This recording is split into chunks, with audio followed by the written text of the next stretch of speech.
Vamos lá. Quando eu demoro assim a pregar, eu fico muito à vontade, mas eu não vou demorar muito.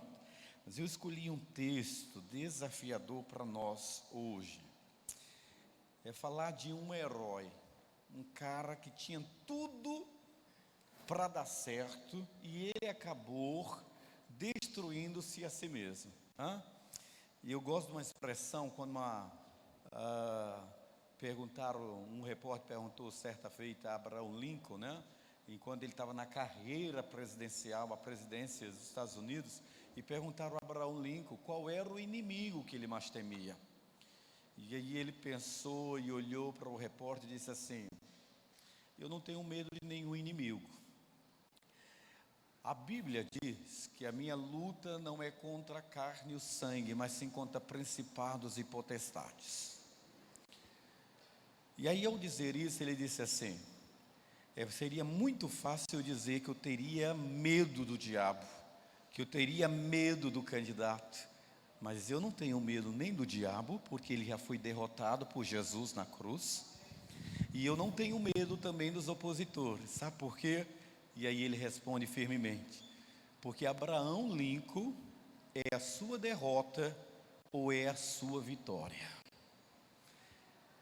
Nós temos o poder dado pela graça de Deus de decidir ter uma fé de herói na presença do Senhor, ou terminar como esse herói, um herói derrotado por si mesmo. Ele era capaz de derrotar centenas de inimigos.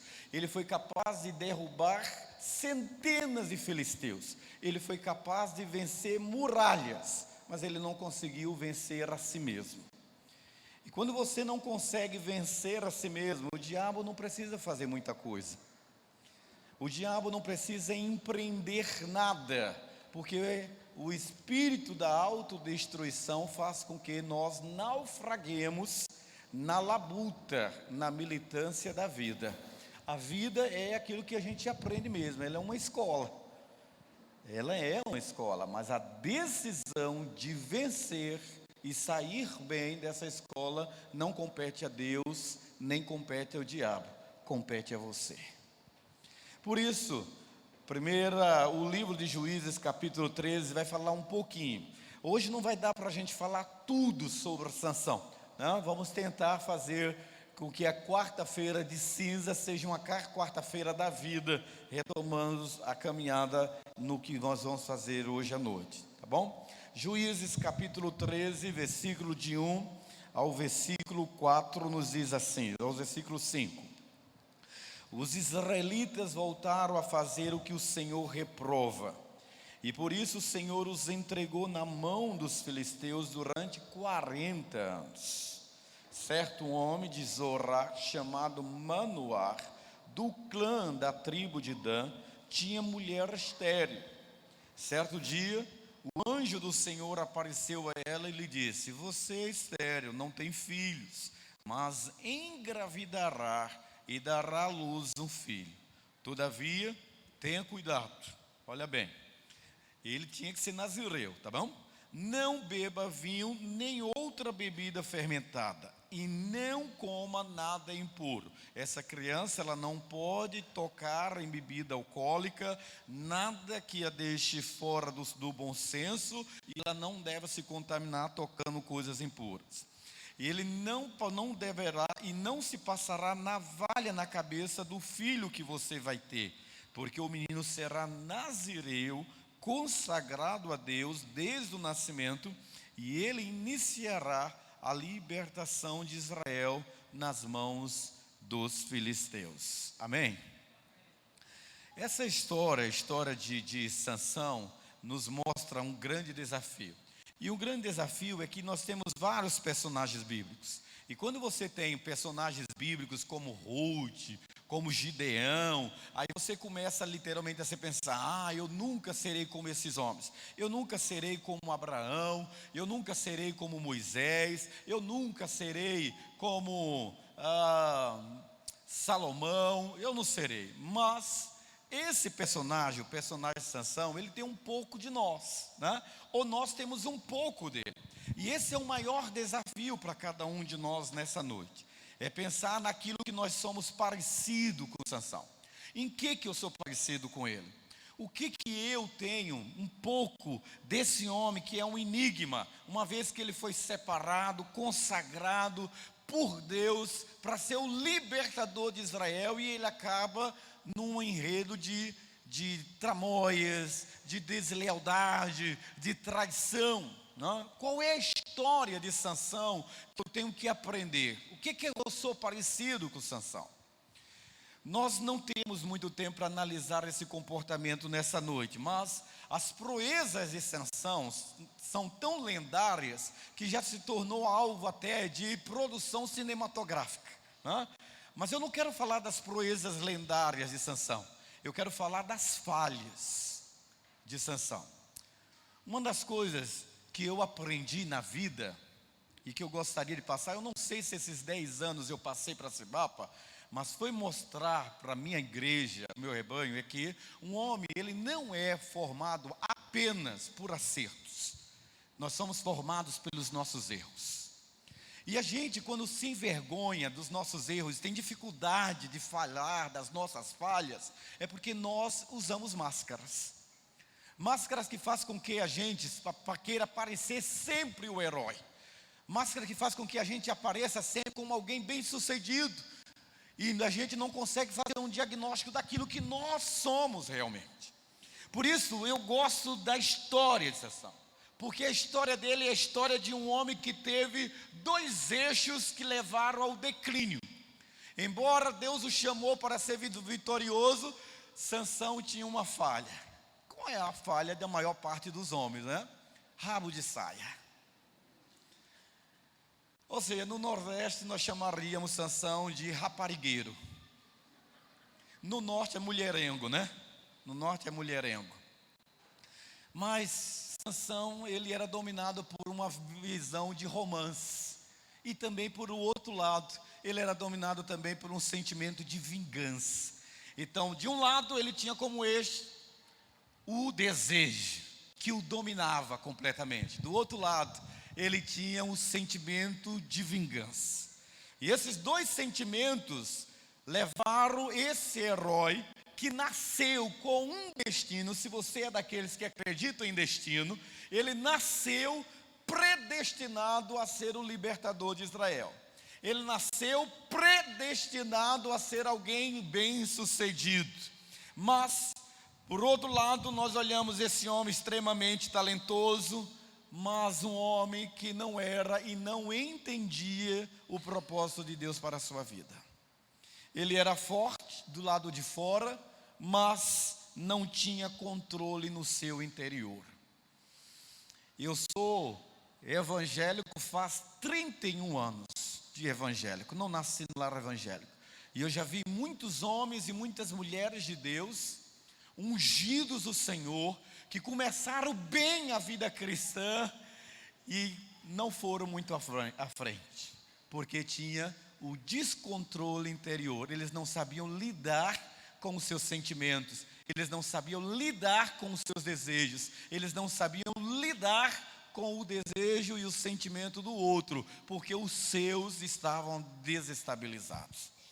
Às vezes nós lemos histórias como a história de Ana, de Gideão, de Ruth, e a gente começa a pensar assim literalmente: eu nunca serei como esses homens, eu nunca serei como essas mulheres.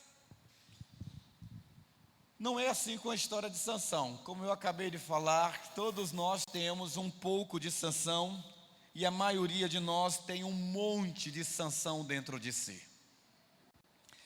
E uma das coisas que nós aprendemos com a vida de Sansão, e que o pastor Natanael, da Igreja Batista dos Guararapes, me ensinou quando eu tinha 19 anos.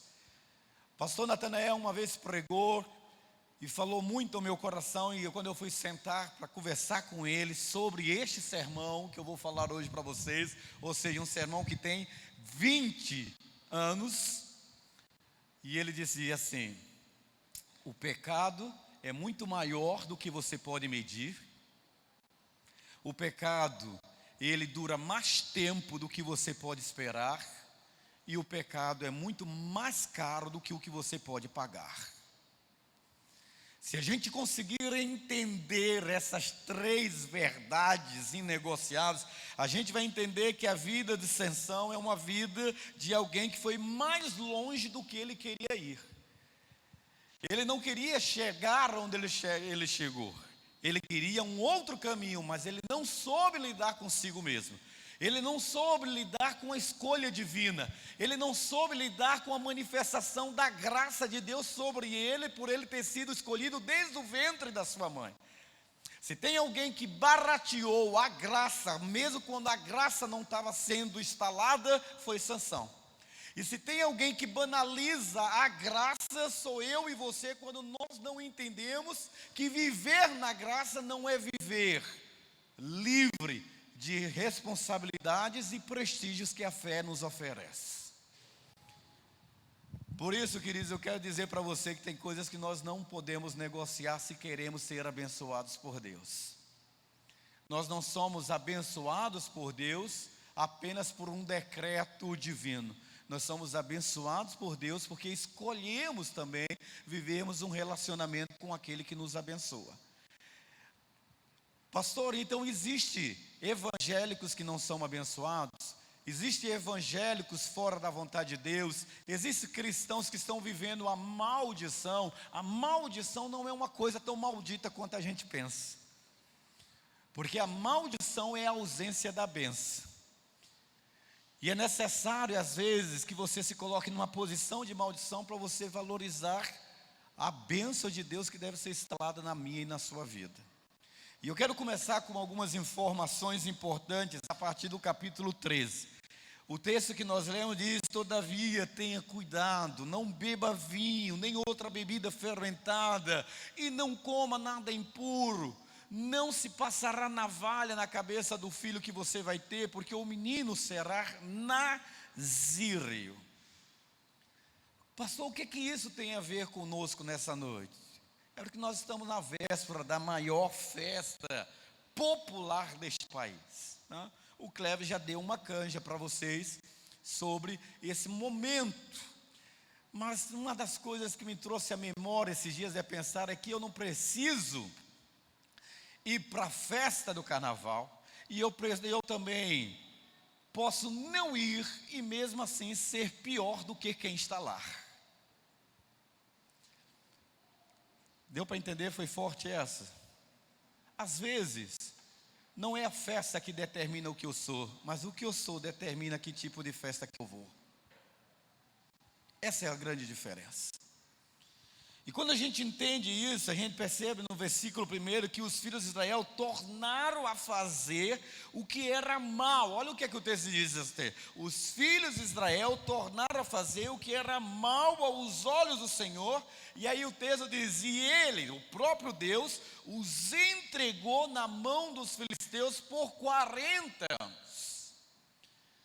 Ou seja, a conduta inapropriada daqueles que tinham sido eleitos por Deus para viver um relacionamento com o próprio Deus, fez com que o próprio Deus se virasse e os deixasse a mercê de um povo opressor. Agora, os filisteus eram pessoas guerreiras que traçavam uma estratégia fantástica de opressão. A tirania era diferente dos filisteus. Houve uma parceria de acordo de tal forma que o povo não se sentia oprimido. Pessoas guerreiras que traçaram sua origem de volta para o Egito e permaneceram inimigos de Israel por muito tempo. Mas sabe um dito popular que diz assim: se você não pode destruir o seu inimigo, se ajunte a ele. Já ouviu esse dito popular? Os filisteus entenderam isso. Era impossível destruir o povo de Israel. E durante 40 anos eles trataram de serem como espinho diante dos olhos do povo de Israel. Então eles acabaram tendo uma parceria, né? Um tratado de paz. Não é diferente nos nossos dias. É interessante que essa passagem nós lemos, é o único lugar do livro de Juízes que nós não lemos o povo clamando a Deus para serem livres da opressão. Porque os filisteus entenderam que a melhor forma de ludibriar, de oprimir, era não oprimir o povo de Israel, fazendo com que ele se aculturasse ao processo de conduta de vida dos filisteus. A mesma parceria é conosco. Para que tanto radicalismo? Deus é amor. Não há que tanto isso, besteira, que radicalismo de fé. E quando a gente vê, a gente não tem mais nada de Deus nas nossas vidas.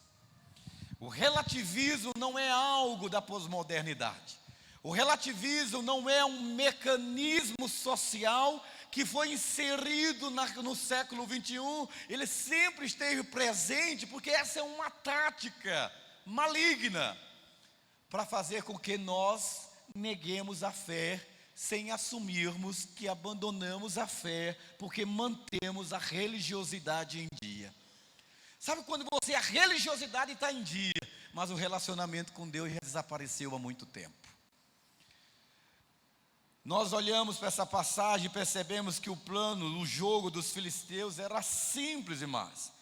Eles conquistaram os seus inimigos, assimilando-os através de casamentos e observando com alegria como a religião do povo de Deus começava a desaparecer e cada vez mais se mesclava a cultura filisteia, a cultura do povo de Deus. A igreja, eu e você hoje, está em perigo de perder o seu impacto no mundo quando nós nos tornamos tão assimilados pela sociedade que nos rodeia. Nós assimilamos a cultura e começamos a achar que não existe mais barreira nenhuma entre o sacro e o profano. Aliás, não existe nem nada sacro, não existe nem nada profano, mas também não existe vida com Deus. Existe apenas religiosidade. Deixa eu dizer para você, existe o sacro e o profano. Ah, pastor, não é bem assim. Não é assim. Deus é radical. Quando Josué chega no final da sua carreira ministerial, ele diz assim para o povo: escolham hoje a quem vocês querem servir. Se aos deuses desta terra, ou se ao Deus dos nossos pais. Agora eu vou dizer uma coisa para você: todas as famílias da terra podem se perder, todas as famílias da Cibapa podem virar uma bagunça. Vocês podem se casar, se descasar, casar de novo, podem beber, podem se prostituir, faça o que vocês quiserem. Agora eu quero dizer uma coisa: eu, Josué e a minha casa, nós serviremos ao Senhor. Não é porque todo mundo faz que agora é o certo. Não é porque o bambambam da teologia disse que isso não é bem assim. Olha, queridos, tem algumas palavrinhas da pós-modernidade que eu sei quando o cara se tornou relativista. Quando ele diz assim, você está conversando com ele, e ele diz: bem, veja bem. Bem, veja bem, já viu. Quando ele diz veja bem, meu amigo, ele vai entrar no atalho da especulação teológica. É o atalho, porque o bíblico Deus exige de mim e de você lealdade e exclusividade. E quando a gente entende por essa razão, você pode agir. Por que Deus teve que agir de uma forma tão direta na vida de Sansão, na vida do povo? Ele aparece a um homem e a sua esposa e diz que eles vão ter um filho que livrará Israel dos filisteus. E desde o início, mesmo enquanto ele estivesse no ventre da sua mãe, ele deveria ser separado. Diga assim para mim: separado. Diga aí. Olhe para o seu irmão e diga assim: você é separado. Não, você não é mais um da multidão. Você não é mais um evangélico. Você não é mais um cristão. Você é um homem, você é uma mulher separado para revelar Deus nessa sociedade. Não negocie isso. Desde o ventre da minha mãe, Jeremias escreve no capítulo 1 dizendo: ainda antes que foste formado no ventre da tua mãe, eu já te conhecia. Então não existe casualidade, existe acidente na sua vida. Agora, casualidade, não. Deus, no versículo 5, nos diz que ele deveria ser um nazireu. Pastor, o que é um nazireu? O texto já diz. Ou seja, ele deveria evitar qualquer contato com uvas ou consumo do vinho. Ele deveria nunca tocar em um cadáver de qualquer tipo. E deixar o cabelo crescer e nunca cortá-lo. Era o sinônimo externo de que ele pertencia ao Senhor. Nós estamos vivendo um momento agora de notícia, né? A passista famosa que vai desfilar nua, né, na carnaval, né? E a polêmica, a favor ou contra. Silas Malafaia, como sempre, já deu o discurso dele, né? Ela é tudo menos evangélica. Ela é tudo menos evangélica. Aí você vai dizer assim: não, ele não poderia dizer isso. Baseado nesse texto, ele pode. Esse negócio de que Deus sonda o meu coração, e isso é o que importa. Deixa eu dizer para você que enganoso é o coração mais do que todas as coisas. Você tem que ter na sua aparência externa o sinal de que você pertence ao Senhor. Ah, não concordo, pastor. Não é porque você vê exageros de beatitudes, extremos externos de algumas comunidades, que agora você, para mostrar o contrário, tem que viver de forma idêntica ao mundo. Não esqueça que a Bíblia diz: vós sois o sal da terra, vós sois a luz do mundo, e não se pode esconder uma candeia debaixo do velador. A Bíblia diz: assim resplandeça a vossa luz diante dos homens, para que vejam as vossas boas obras e glorifiquem a vosso Pai que está nos céus. As pessoas precisam glorificar a Deus, não porque aceitamos o tratado de tolerância e de paz, mas porque exercemos o nosso DNA de ser sal e luz da terra. Quando a gente não entende isso, e eu não posso encerrar esse capítulo antes de deixarmos o capítulo 3, eu quero fazer uma observação chave no versículo 5. O versículo 5 diz assim: e ele começará a livrar Israel da mão dos filisteus. Esse era o propósito de Deus para a vida de Sansão. Esse era o propósito de Deus. Ontem eu estava dizendo para um jovem evangélico lá na faculdade, dizendo o seguinte: queridos, nós estamos aqui para sermos o melhor. Você é o que você é na sua área profissional, porque Deus lhe deu um mandato cultural. Mas o mandato cultural de excelência que você exerce, não é para você parecer com aqueles que estão perto de você, mas para você exercer um mandato soteriológico, ser uma referência de fé, de testemunho. E quando alguém lhe perguntar: por que você é tão bom como professor de educação física? Por que você é tão bom como dermatologista? Como é que você é tão bom como clínico geral? Por que você é tão bom como advogado? Por que você é tão bom como empresário? A razão disso é que o Senhor Deus é com você. É para isso. Não é para você dizer o seguinte: assim, porque eu fiz 300 pós-graduações, eu tenho 2 mestrados e um currículo vital fantástico. Não é isso. A ideia de você ser bom é para que os homens glorifiquem o nome do Deus a quem você serve. Essa é a diferença. Quando nós entendermos esse conceito, vai entender que Deus queria livrar o povo de Israel da opressão dos filisteus, e Deus contava, queridos, com Sansão. Deus conta comigo e com você. Deus conta com excelência de caráter. Deus conta com posturas éticas reais e verdadeiras. Deus não conta com o seu discurso religioso. Deus conta com sua intimidade, o seu relacionamento com Ele, para trazer a presença dEle naquele ambiente. É isso que Deus espera de nós. À medida que percorremos a história do capítulo 13, 14, 15, 16 do livro de Juízes, a gente vai ver literalmente que ele nunca fez qualquer libertação. Agora, por que Sansão nunca fez qualquer libertação? olhe para mim, porque ele nunca se libertou. E talvez eu tenha algumas pessoas aqui que são crentes, membros da CIBAP ou de qualquer outra igreja, mas não é liberto.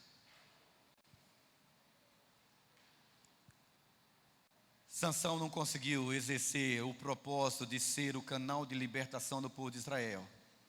Não porque ele não tinha força, não porque ele não tinha poder, não porque ele não tinha o apoio do povo, mas porque ele não era liberto.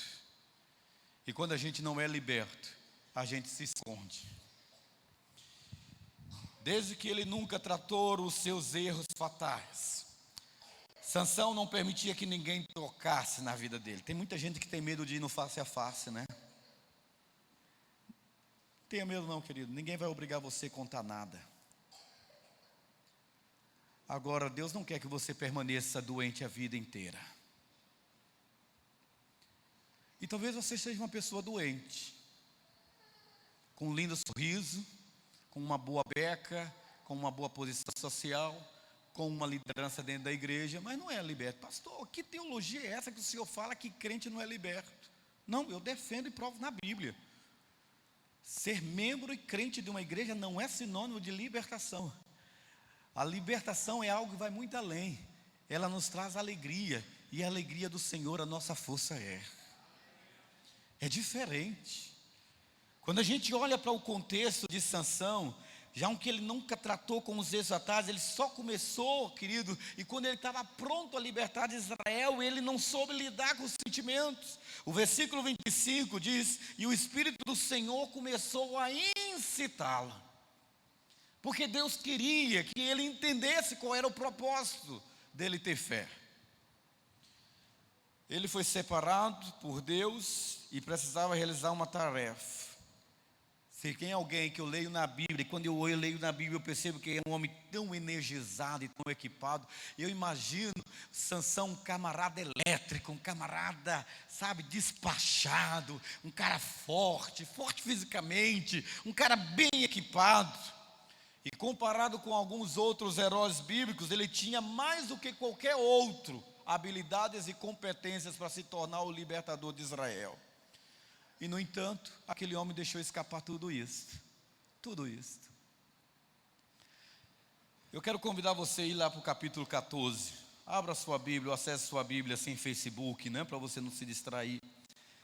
Deslizando, vamos lá, o capítulo 14 nos mostra alguns passos estúpidos que Sansão tomou.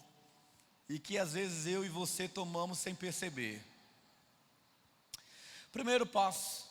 O início do declínio foi isso. Ele foi para o lugar errado. Capítulo 14, versículo 1 diz: desceu Sansão a Tímina. A turma que foi comigo para Israel na caravana passada, nós fomos a Tímina, né? E uma missão norueguesa fez questão de levantar o tabernáculo em Tímina por causa da sua questão histórica. Mas o escritor está nos dizendo duas coisas pequenas nessa frase. Desceu Sansão a Tímina. Tímina nesse período era um território que estava sob o domínio dos filisteus. E ele está nos dizendo algo sobre a geografia que a gente deve ponderar aqui nessa noite. Tímina era, por ser território filisteu, estava aberto às orgias. As mulheres usavam da sua sensualidade em suas cerimônias religiosas. Tímina estava 4 milhas abaixo do cume da aldeia de Sansão, ou seja, Sansão não tinha por que estar em Tímina. Ele não deveria nem passar perto de Tímina, porque o seu lugar era Zorá. Zorá era o lugar santo, Zorá era o lugar sagrado. Zorá era o lugar do propósito de Deus para a vida dele, mas ele foi para Tímina. Fazer o quê em Tímina? Isso nos diz que Sansão estava literalmente num processo de declínio espiritual na sua vida. Agora perceba bem, Deus queria que Sansão fosse uma benção. Deus quer que eu e você sejamos uma benção. Mas a gente precisa estar no lugar certo. Porque quando você sai do centro da vontade de Deus, a bênção de Deus não te acompanha. Tem pessoas que dizem exatamente isso, não é? O relativista, não, eu sou um homem de Deus e aonde eu estiver a presença de Deus está. Não é não. De jeito nenhum. Se Deus não te mandou ir para a tendência, por que você foi?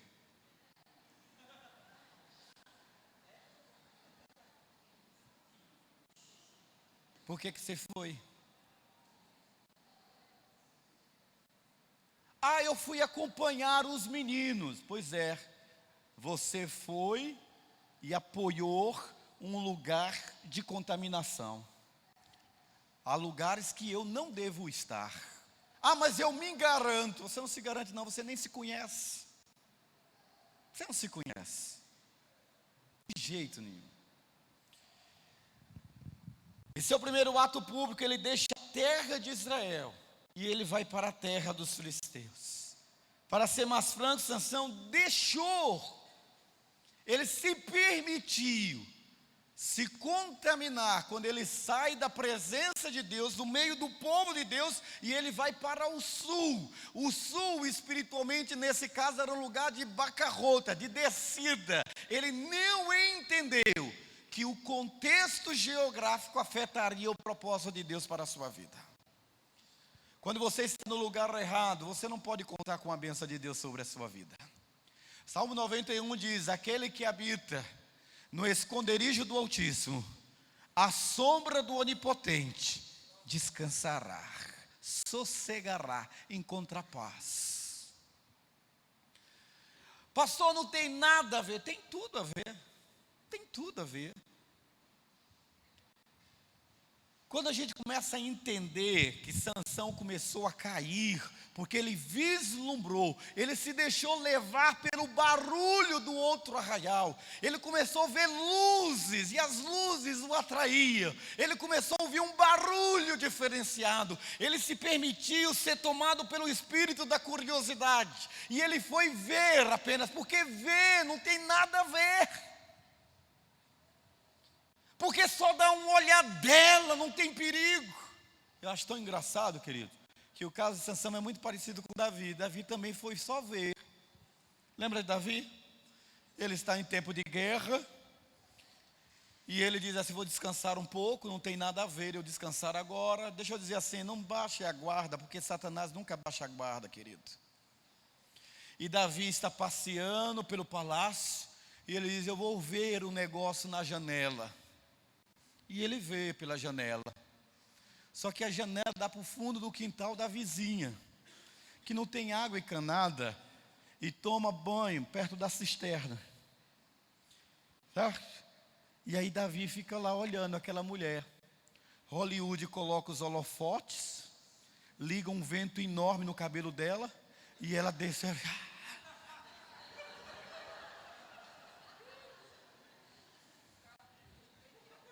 O cara pira, né? Não é perfeito?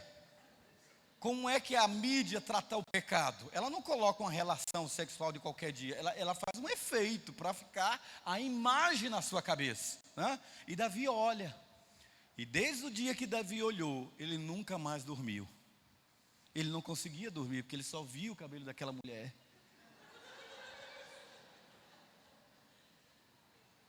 E Davi só sossegou quando pegou aquela mulher e a levou para a sua tenda, sua cama, e adulterou com ela. Sansão vai para a terra errada. Sansão vai em direção a Tímina. Mas Deus disse para ele não sair de Zorá. Ele era consagrado ao Senhor, então ele foi para o lugar errado, queridos. Não seja tentado ir para o lugar errado.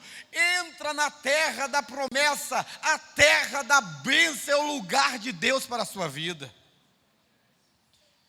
Sansão deixou o povo de Deus, deixou o arraial. E aí ele dá o segundo passo de errado. Ele estava à procura da coisa errada. Você só vai ao lugar errado quando você quer procurar a coisa errada. E você sabe quando você está procurando uma coisa errada, querido. Todo mundo sabe. Do povo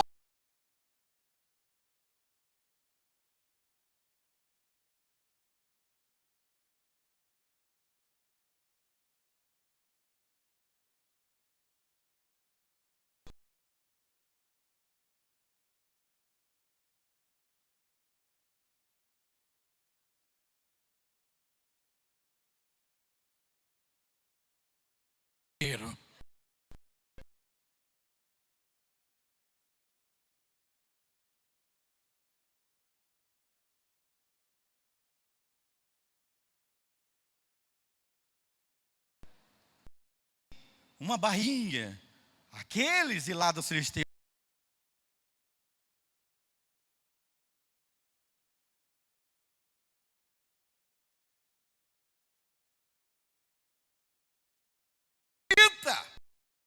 A terra dos filisteus tem coisa boa. A terra dos filisteus encanta, é exótica, esotérica, sensual, apimentada, caliente. Quando Sansão viu a Filisteia, era diferente das mulheres do povo de Deus. Era um negócio assim, assim, assim, assim. E ele voltou. Quando ele voltou para casa, ele disse a seu pai e sua mãe: vi uma mulher filisteia em Tímina, é diferente das outras.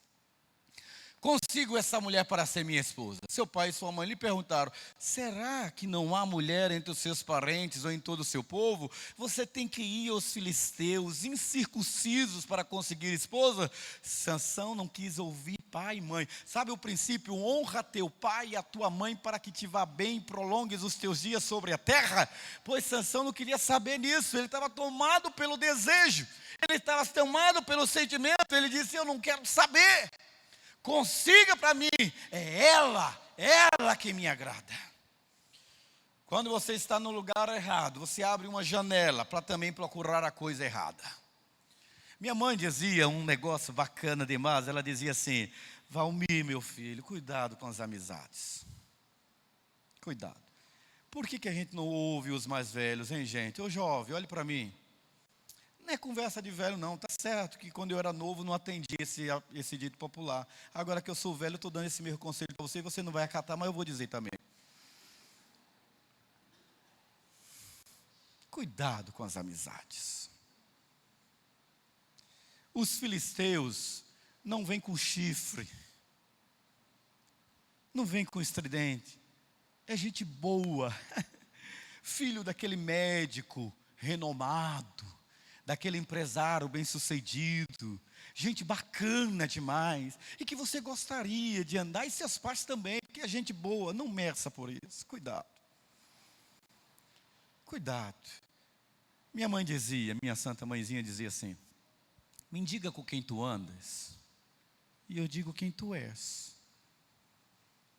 Pastor, isso não funciona. Biblicamente funciona. Não tem como trevas e luz andarem juntos, a não ser que as trevas já estejam ofuscando a luz. Porque quando a luz começa a denunciar das trevas e as trevas não conseguem avançar, as trevas vai recuando. Mas quando as trevas vai avançando e a luz vai sendo ofuscada, aí, querido, não há mais distinção. O texto sagrado diz que ele estava procurando a coisa errada. Quando ele voltou para casa, ele disse a seus pais: viu uma mulher em Tímina das filhas dos filisteus. E depois que seus pais tentaram alertá-lo sobre o envolvimento com os incircuncisos filisteus, Sansão declara de forma corajosa. Gente, eu não sei você, mas eu já vivi uma vida de pecado, viu? O pecado nos dá uma coragem que até para errar a gente se torna assim determinado. O pecado faz com que a gente tenha uma coragem de peitar pai, peitar mãe, peitar quem quer que seja, porque o pecado é o pecado. Nos dá coragem. Aí a gente quebra a cara, porque o pecado manda conta e a gente não tem como pagar. Olha o que é que ele diz: aquele homem nazireu, que a mãe regou na barriga, ela teve de ter colocado um pouquinho daquele óleo ungido que eu trouxe de Israel.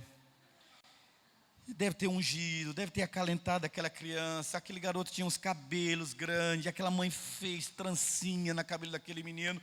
Ele agora, tomado pelo desejo, ele diz assim: toma esta para mim. Porque o filho, quando está rebelde, ele muda a voz. Toma esta para mim, porque é ela que muito me agrada. É ela que eu quero. Ela é a pessoa certa aos meus olhos. A Bíblia nos diz algo crucial de Sansão, que ele era um homem motivado puramente pela aparência física.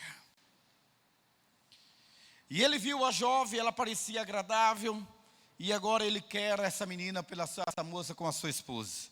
Sansão estava procurando no lugar errado, pela coisa errada, pelo motivo errado. E se eu e você que temos uma vida cristã, que estamos aqui, achamos que nós não podemos e a gente não corre esse risco, a gente está enganado.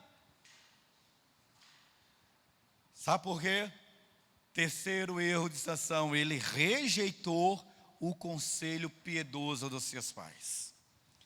A espiral descendente continua, mas agora dá uma guinada ameaçadora. E até agora Sansão, ele praticamente não cometeu nenhum erro grave, a não ser esse, o de não reconhecer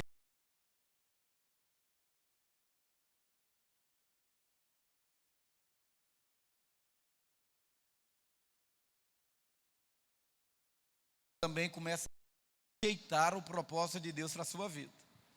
Em Êxodo 34, versículo 14, diz que Sansão não deveria abrir mão disso aqui. E isso aqui é perigoso para os nossos dias atuais, não é? A gente não gosta disso, para não contrariar nossos filhos. E eu, antes de pregar esse sermão, já preguei esse sermão 2 vezes aqui na Cibapa. Essa é a terceira vez, ao menos está anotado ali na minha agenda. E eu já recebi muitas, todas as 2 vezes que eu preguei, dizendo assim, deixa os filhos dele crescer. A primeira praga foi assim, deixa quando ele tiver o filho dele, ele vai ver. Segunda praga foi, deixa o filho dele crescer para ele ver. Então eu estou preparado para as terceiras pragas agora, vamos lá. Êxodo 32, 34, 15, 16. Acautele-se para não fazer acordo com aqueles que já vivem na terra. Pois quando eles se prostituírem, seguindo aos seus deuses, e lhes oferecerem sacrifícios, convidarão você, e poderão levá-lo a comer dos seus sacrifícios, e escolher para os seus filhos, mulheres dentre as filhas deles. Quando elas se prostituírem, seguindo os seus deuses, poderão levar os seus filhos a se prostituírem também. Não é porque a irmãzinha ou o irmãozinho fulano que casou com uma pessoa não evangélica e agora a pessoa é evangélica, você diz que vai ter esperança para você. Deixa eu dizer para você, vai conversar com a mulher da nossa igreja que casou com um homem não crente, o quanto ela comeu o pão que o diabo amassou. Vai conversar com o cara que namorou, casou com uma mulher não crente para saber o quanto que ele sofreu. Porque aqui está falando não é questão apenas física, é um contexto. O homem é de uma forma holística, o homem é corpo, alma e espírito. Você não pode ser como Sansão, olhar só pela aparência. Sansão estava olhando pela aparência, a aparência tomou a cabeça dele, tomou o coração dele, tomou a mente dele, tomou o desejo dele. Aquele negócio que ele tinha dentro das calças, não tinha calça naquela época, era um vestidinho, só pensava naquela mulher. Desejo é uma coisa perigosa. Não se casar com alguém das nações pagãs circunvizinhas. A razão é clara. Se você se casar com um crédulo, ele ou ela vai arrastá-lo para longe de Deus. Vai.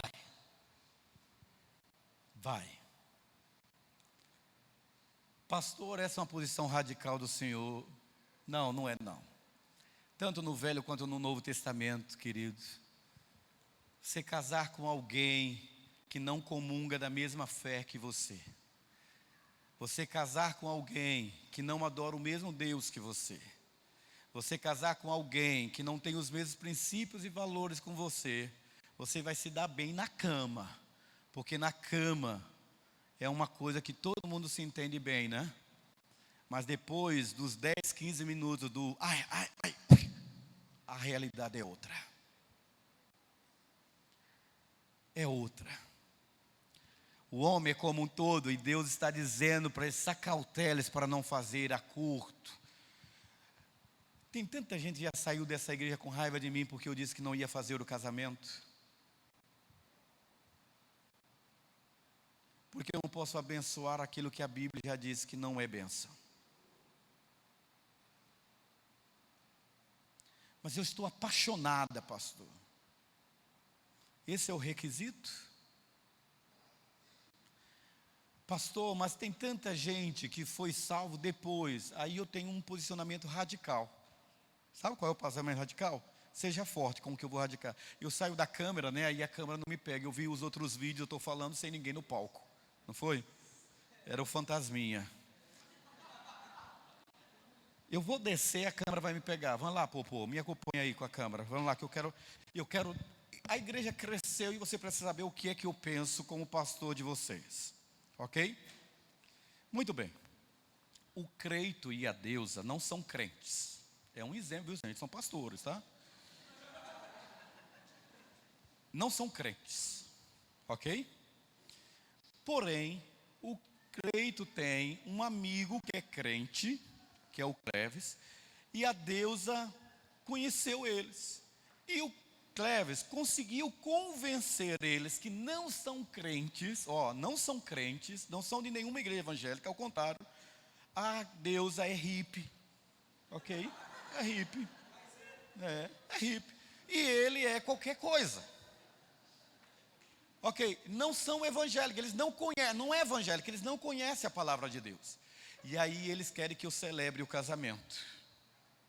Eu celebro. Por que eu celebro? É uma oportunidade que eu tenho de anunciar a palavra de Deus e dar a bênção a um casal que eu posso ganhá-los para Cristo. Você entendeu? Ora, não é evangélico, não conhece nada da palavra de Deus, ela também não conhece, e eu vou ter encontros pré-nupciais com ele, vou ensinar a palavra e vou celebrar o casamento, e eu posso até ganhá-los para Cristo.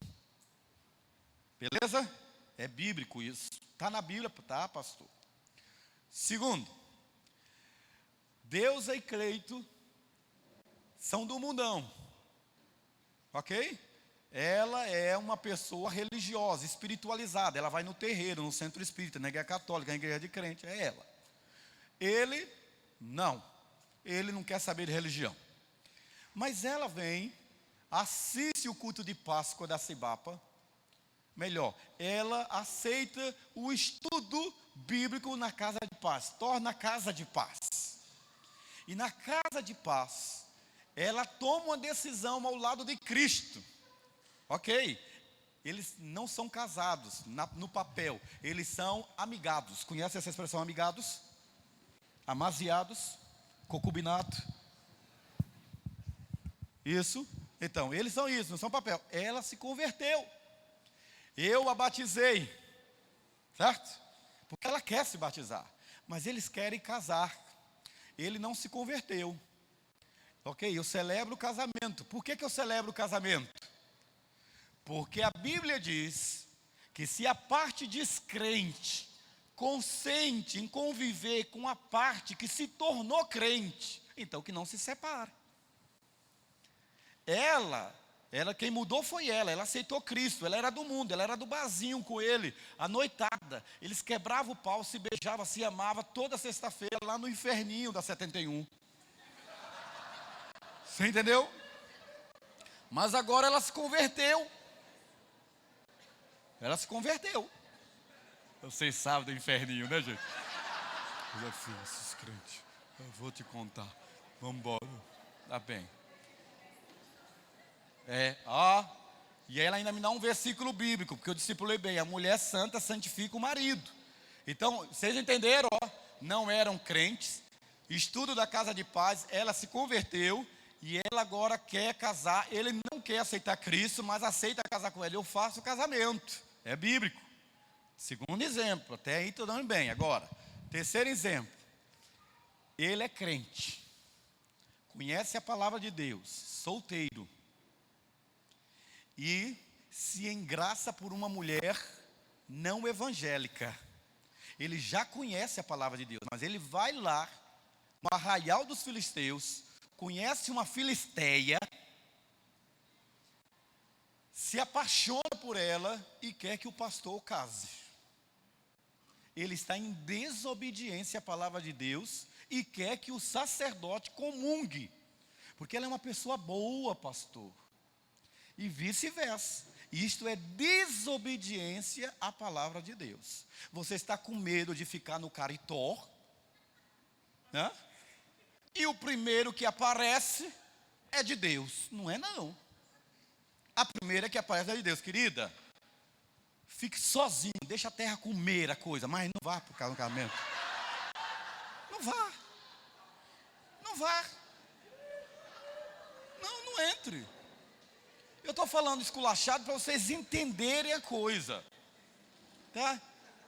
Mas, pastor, mas é justo eu ficar sozinha? É justo eu ficar sozinho? É, se for para estar no centro da vontade de Deus. Solteira, mas feliz na presença do Senhor. Solteirão, mas feliz na presença do Senhor. Do que entrar num quadro de desobediência a Deus. Então, quando a pessoa chega para mim e diz assim: pastor, o senhor pode fazer o meu casamento? Você já era crente? Já. E quer casar com uma pessoa que não conhece a palavra de Deus? Isso é o quadro de Sansão. É pegar alguém que Deus não tem para você e entrar em aliança. Acautele-se para não fazer acordo com aqueles que já vivem na terra. Então, queridos, ele continuou num relacionamento errado. Nosso quarto, ele continuou. Apesar de toda a orientação, ele foi para longe de Deus. Observe que o versículo 7 diz assim, veja aí na sua Bíblia. Depois desceu e falou àquela mulher, e ela muito lhe agradou. Evidentemente que se ele não tivesse conhecido antes, isso não teria acontecido. Mas isso não importa. O que importa aqui é que Sansão estava impulsionado, querido.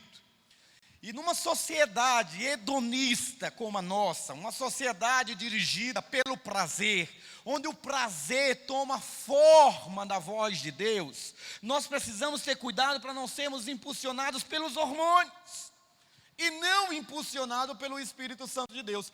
O índice de divórcio que tem acontecido no arraial evangélico tem sido um escândalo nacional, uma safadeza gospel.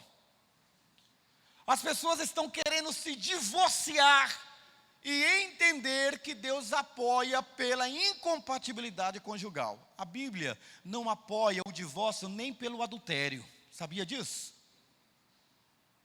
Nem pelo adultério. Se a minha esposa me colocar um pá de chifre, Deus me livre, que deve doer. A Bíblia diz que eu tenho que buscar a Deus e perdoá-la. Não me separar dela. Mas se eu não conseguir me separar, não conseguir perdoar e desejar me separar, que eu me separe. Mas eu estou contrário ao que Deus quer. Você entendeu? Por isso que a gente tem que saber com quem vai casar. Dói isso. A Bíblia não diz, e essa é a grande problemática teológica dos arraiais evangélicos. A grande problemática do arraial evangélico é que a Bíblia diz, literalmente, de que a parte que adulterou vai casar. E quem casar com quem adulterou vive em adultério. Mas a Bíblia não diz que o cara que foi rejeitado também pode casar. Nós é que abrimos esse precedente. É um precedente humano, é um precedente teológico, não é um precedente bíblico. A Bíblia não diz, e você que foi rejeitado está livre para casar com outra pessoa. A Bíblia não diz isso. Nós dissemos, nós os homens, nós dissemos. E essa é uma questão teológica séria para nós. Então, como a gente não sabe resolver esse posicionamento teológico, a gente fica só com uma parte. O divórcio não é divino e nem tampouco humano. Porque o humano é a gente fazer a escolha certa. Por isso o texto sagrado diz assim literalmente que esta versão, depois desceu e falou àquela mulher. E a versão do Velho Testamento é que ele estava tão tomado de desejo de hormônio que ele chegou para a mulher e disse: olá, eu gostei de você. Você não vai me dizer seu nome? E começou um diálogo. Ei, o grande desvio doutrinário desse tempo não é o divórcio ou não divórcio. É o estar bem ou o não estar bem com Deus. Ele comprometeu o seu compromisso com Deus. Ele comprometeu.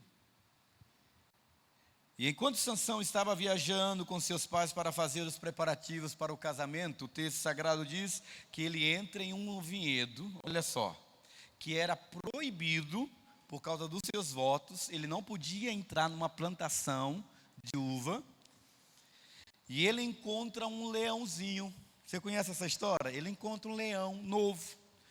Aí o Espírito do Senhor vem sobre ele, porque ele era forte, ele era nazireu, tinha atropelado um preceito, mas ele rasga o leão com as suas próprias mãos. Ele mata o leão com as suas próprias mãos. O versículo 6 diz assim, não sei se você vai poder me acompanhar aí na sua Bíblia. Não disse nem a seu pai, nem a sua mãe o que tinha feito, porque ele estava quebrando os votos. E como ele estava quebrando os votos, e os seus pais eram inflexíveis e zelosos pelos votos, ele não diz nada ao seu pai e à sua mãe, mas ele agora não está mais com a presença do Senhor, ele se contamina.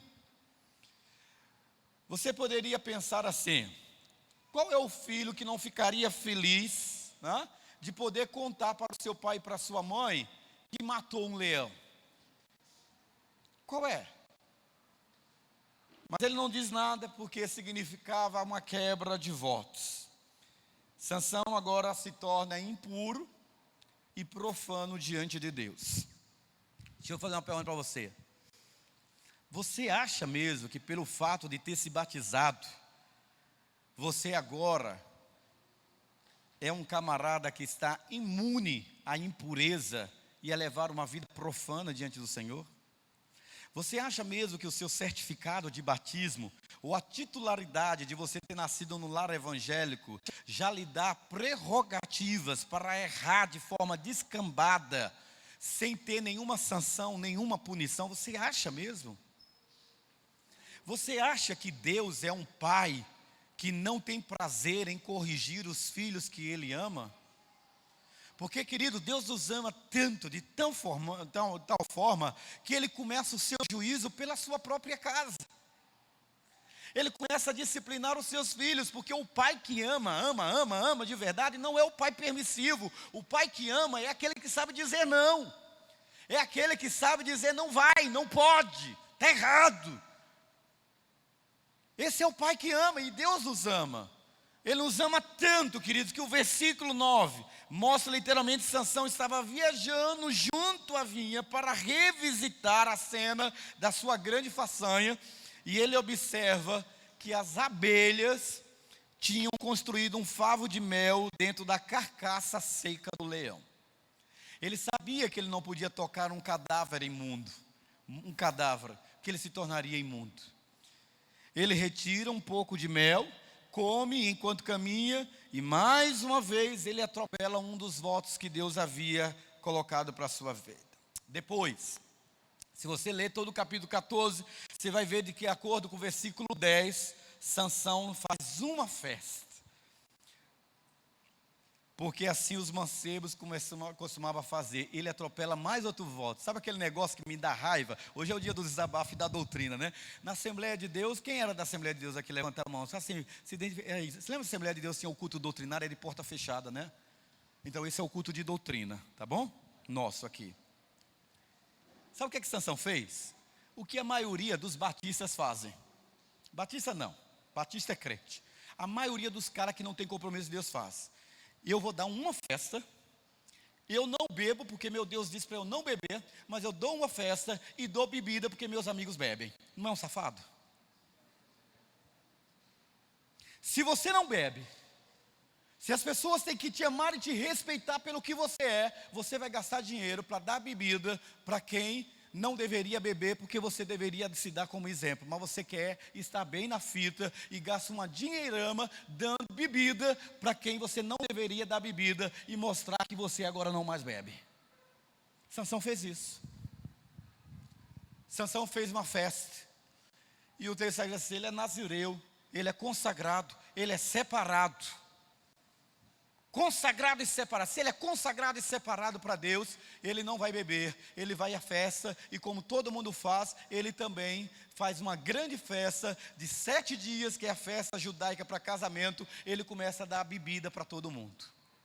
Um abismo chama outro abismo. Esses caras agora já embebedados, já com álcool na cabeça, vai ser os instrumentos para punir Sansão da sua idiotice.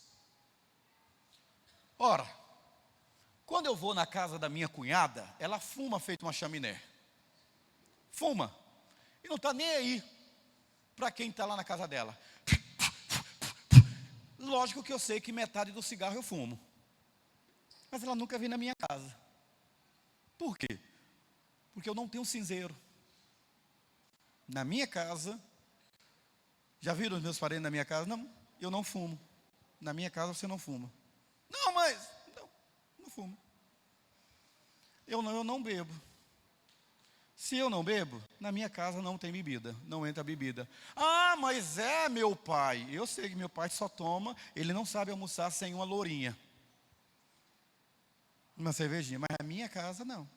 Então eu nunca vou na sua casa. Aí então o problema de escolha é seu, meu pai.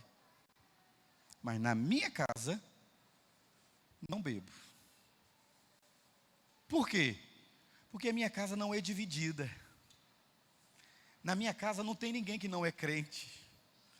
A não ser que a Lídia não fosse crente. Se eu tivesse namorado com a Lídia, certo?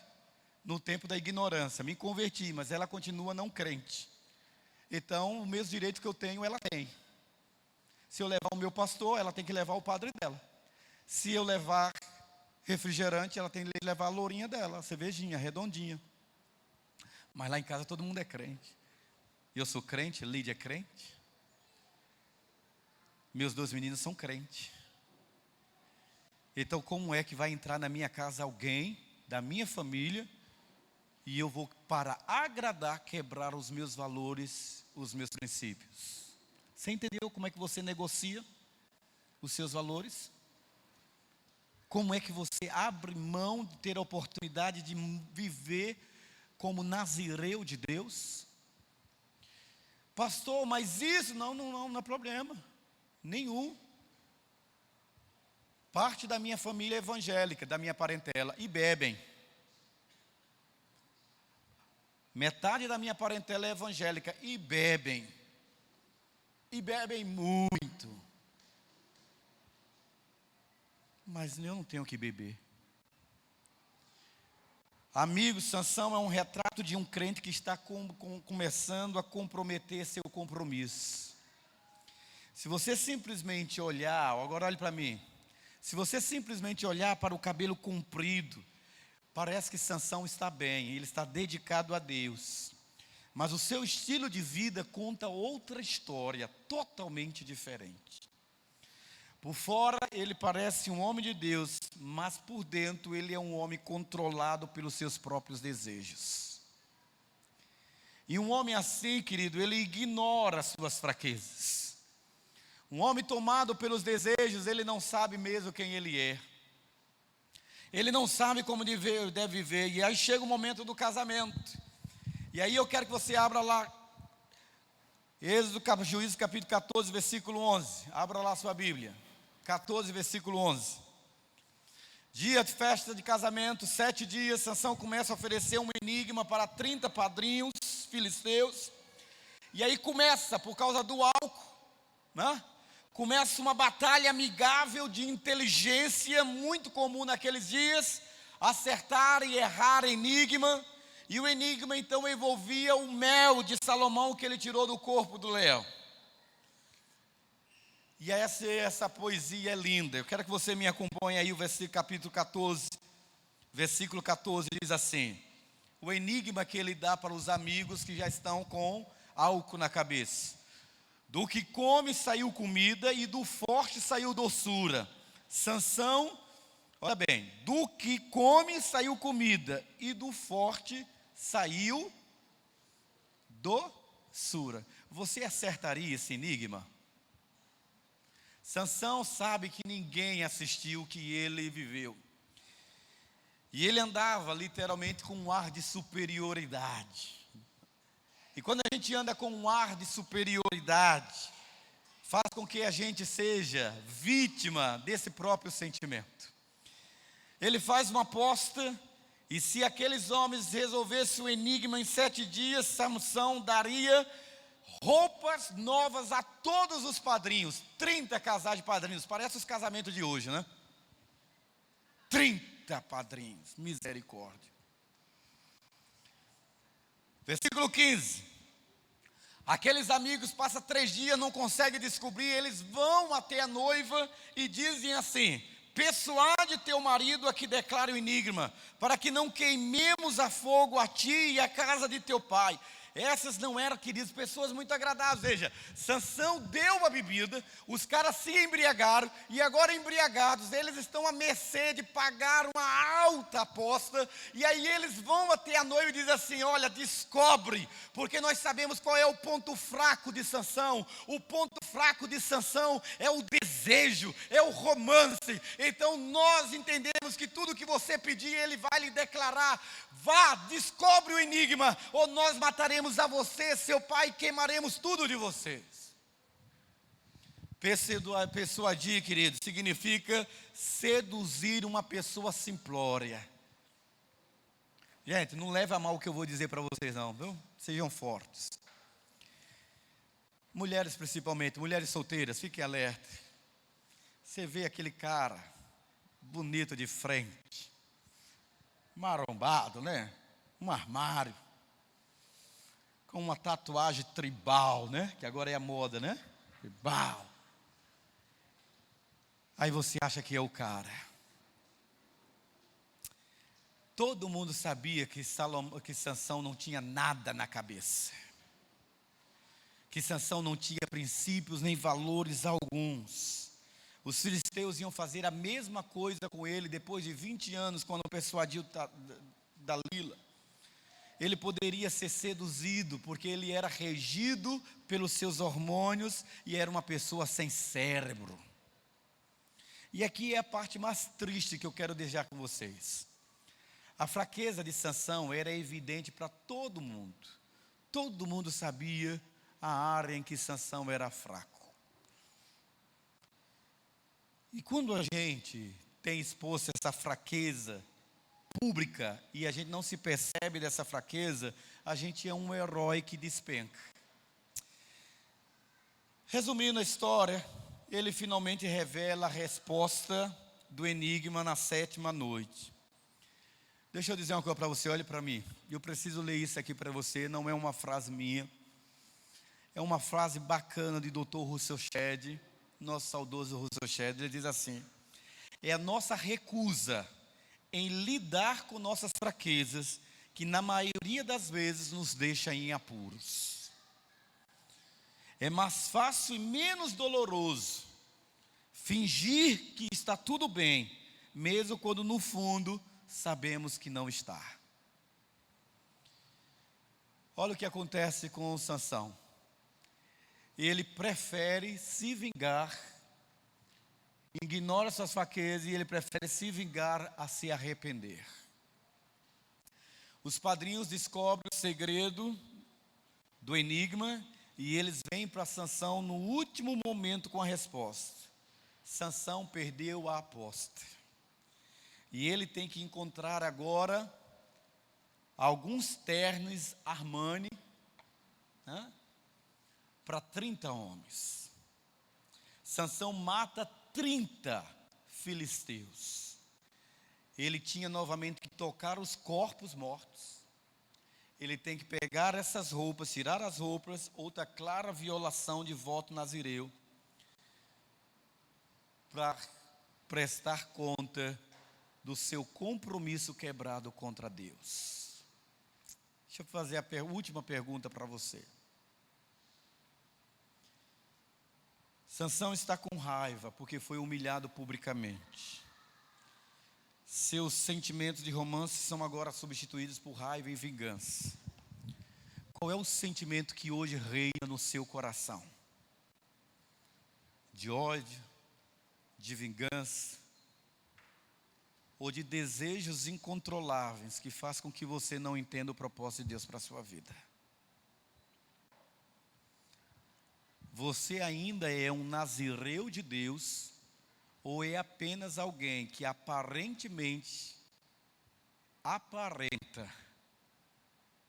que Deus está na sua vida? Queria convidar você a ficar em pé.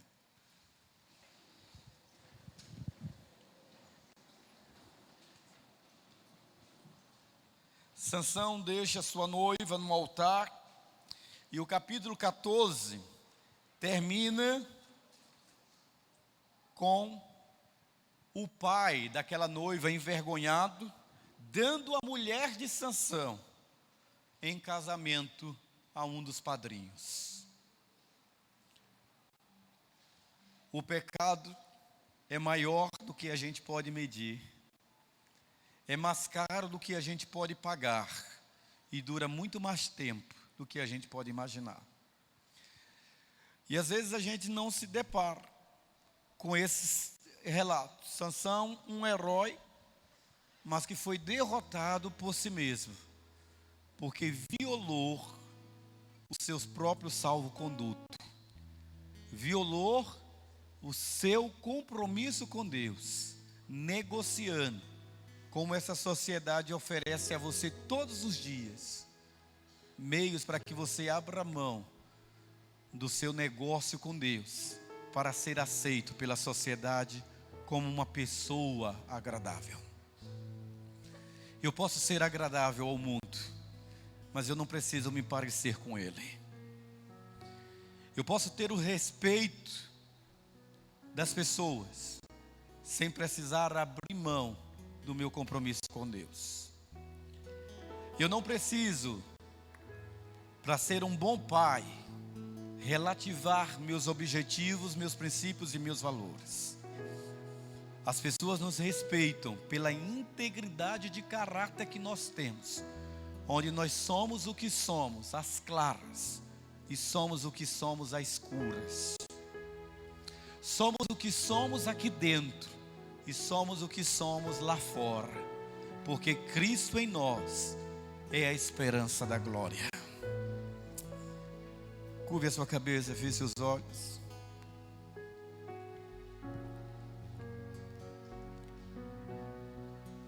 Pai eterno, que os erros fatais de Sansão sirva para nós como um aprendizado para revermos a nossa caminhada com o Senhor. Zorar é a nossa terra e não a Filisteia. Nós queremos estar, ó Deus, no centro da Tua vontade, recebendo a ministração do Senhor na nossa mente, no nosso coração. E algumas vezes seremos desfavorecidos na sociedade. Algumas vezes seremos desprestigiados, desmerecidos, ultrajados, maltratados, repudiados, recriminados. Mas queremos dizer, como os apóstolos, importa obedecer a Deus do que aos homens. Queremos as nossas lamparinas, como as mulheres, as virgens prudentes que esperavam a volta do noivo, e não como as imprudentes que adormeceram, e quando o noivo chegou às portas das bodas, elas estavam sem azeite. Que nós não nos assustemos com o carnaval, não nos assustemos com os alaridos do arraial, ó Deus, paralelo, porque para nós importa obedecer ao Senhor do que sacrificar. Nós sabemos aonde devemos estar plantados, nós devemos saber aonde nós devemos cultuar o Senhor. Que nenhum dos teus filhos que estão aqui nesta noite se deixe iludir pela proposta de Faraó. não precisa ir tão distante, não precisa deixar o Egito. Sacrifiquem ao vosso Deus aqui mesmo, não há problema. Se querem celebrar ao vosso Deus, deixe as vossas crianças, as vossas mulheres, não tem problema. Pai, nessa noite, nós queremos dizer que nós e a nossa casa pertence ao Senhor. Não deixaremos para o Egito nenhum dos nossos filhos, nem o nosso cônjuge, nem a nossa casa, porque nós e a nossa casa serviremos ao Senhor nosso Deus. Por isso, Pai, nós queremos voltar a ter o sentimento de nazireus do Senhor, de consagrados do Senhor, de separados do Deus Altíssimo, de luz, de sal da terra, porque para isso nós fomos resgatados, para sermos louvor na mão do Senhor. Obrigado, Deus, porque nós não podemos nos sentir como Elias. Longe de nós o sentimento depressivo que tomou o coração do teu servo. Eu sei, teu filho sabe, nós sabemos que nós não estamos sós, porque há tantos outros que não se dobraram ao Deus Baal, ó Pai. Nós servimos ao Deus que pede de nós lealdade, exclusividade, porque a tua palavra diz: santificai-vos hoje, porque amanhã Deus fará maravilhas no meio de vós. Hoje, Senhor, nós decidimos não olhar pela janela, não olhar para a terra dos filisteus, porque nós somos o povo do Senhor para todo sempre, e o teu povo diz amém. Olhe para mim, eu quero cantar uma música com vocês, mas é uma música de vitória. Ela é meia melancólica, mas é de vitória. O que vai tornar ela muito feliz é a nossa vitória. Quem sabe aqui que a Cibapa tinha uma ação judicial, 2 ações judiciais contra aquele terreno onde está a nossa tenda? Levante a mão. Uma boa parte. A empresa que nos vendeu o terreno dificultou a escrituração daquele terreno. E nós não pudemos escriturar. Com o passar dos anos, ele reivindicou o direito da terra novamente, dizendo que a igreja não escriturou. Nós ganhamos essa ação. Amém? Segunda ação. O grupo Pão da Hora,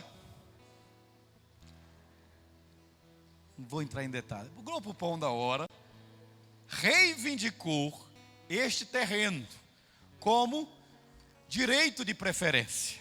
Ou seja, que a Decor não podia vender para nós sem dar o direito de preferência para os outros.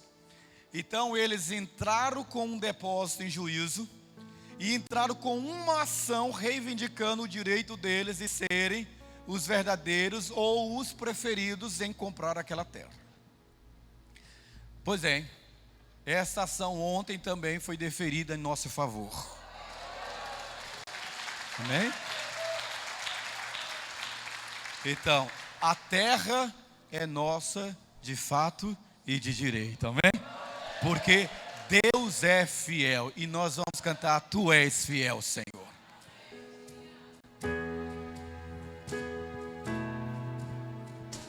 Tu és fiel, Senhor, meu Pai celeste, pleno poder aos teus filhos darás. Nunca mudaste, tu nunca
você pode aplaudir o Senhor, seu Deus. Aleluia, Pai. Tu és fiel, ó Deus. E nós te damos graças, porque nós entendemos que o Senhor usou a vida da doutora Esther, doutor Pompílio, usou a vida dos homens, mas o Senhor concedeu ao teu povo a vitória, porque o Senhor é o nosso advogado e o nosso juiz, ó Pai. Tu és fiel. Obrigado por aquela terra. Obrigado pelos teus sonhos, pelo teu projeto para esta igreja. Nós queremos dizer que assim como o Senhor é fiel com a tua igreja, o Senhor é fiel na minha vida pessoal, fiel na vida pessoal da tua serva, do teu servo. Tu és fiel, Senhor. Louvado seja o teu nome. Amém. Deus os abençoe.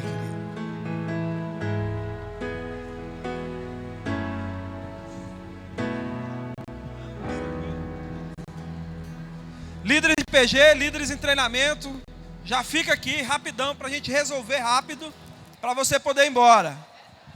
10 minutinhos, corre aqui para não atrasar. Vamos lá. Líder de PG, líder em treinamento, anfitrião, todo mundo, corre.